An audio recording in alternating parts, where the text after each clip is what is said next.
Were there dinosaurs in the Bible? You ever thought about that idea? What about the dinosaurs? Where are the dinosaurs in the Bible, or where do they fit in to the biblical story? Well, it's interesting, you might not know this, but the book of Job is probably one of the earliest stories that we have recorded in the Bible. It's not that it was written first, but it was a story that dates back to the time of Genesis. And in that particular book, there's a description that God gives to Job about all these animals. If you go to the end of the book of Job, like the last 5 chapters of the book, you'll see God talking about all the things that he's created and showing his greatness to Job by pointing to the creatures that he's made. Now, there's a couple of creatures that are described in the book of Job that sound a lot like dinosaurs. They're big creatures. They don't seem to fit any description of any animals that we now know. Now, here's the thing. If you read back in the book of Genesis, before chapter 6, we had a world that was very different than the world we have now. People were living to be 900 plus years old. After the flood, the world changed in such a radical way. People started to die at 200, then down to 150, and then down to 100 years old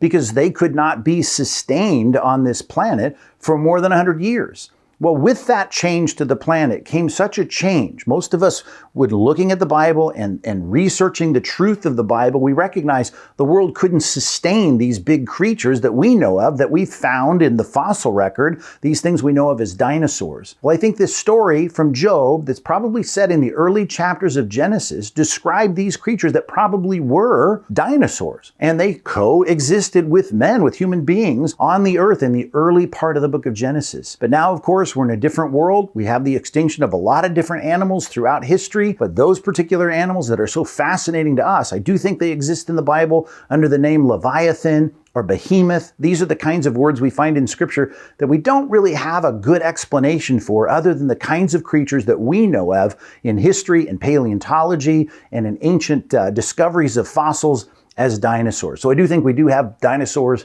in the Bible, particularly in the book of Job.